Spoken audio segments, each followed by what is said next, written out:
Yes, we are bored. We're all bored now. But has it ever occurred to you, Wally, that the process that creates this boredom that we see in the world now may very well be a self-perpetuating, unconscious form of brainwashing created by a world totalitarian government based on money, and that all of this is much more dangerous than one thinks, and it's not just a question of individual survival, Wally, but that somebody who's bored is asleep, and somebody who's asleep will not say no? See, I keep meeting these people. I mean, just a few days ago, I met this man whom I greatly admire. He's a Swedish physicist, Gustav Bjornstrand, and he told me that he no longer watches television, he doesn't read newspapers, and he doesn't read magazines. He's completely cut them out of his life because he really does feel that we're living in some kind of Orwellian nightmare now, and that everything that you hear now contributes to turning you into a robot.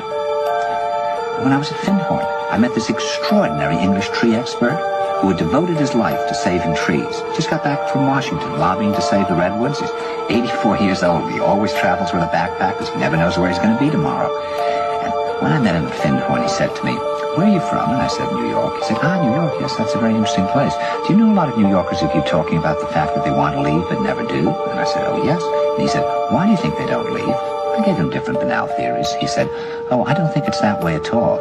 He said, "I think that New York is the new model for the new concentration camp, where the camp has been built by the inmates themselves, and the inmates are the guards, and they have this pride in this thing they've built. They've built their own prison, and so they exist in a state of schizophrenia, where they are both guards and prisoners, and as a result, they no longer have, having been lobotomized, the capacity to leave the prison they've made, or to even see it as a prison."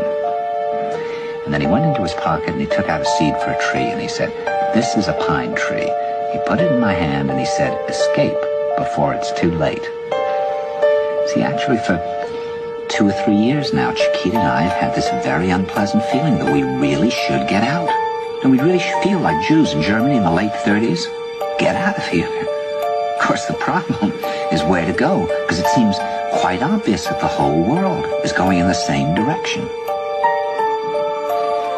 See, I think it's quite possible that the 1960s represented the last burst of the human being before he was extinguished, and that this is the beginning of the rest of the future now, that from now on there'll simply be all these robots walking around, feeling nothing, thinking nothing, and there'll be nobody left almost to remind them that there once was a species called a human being, with feelings and thoughts, and that history and memory are right now being erased, and soon nobody will really remember that life existed on the planet.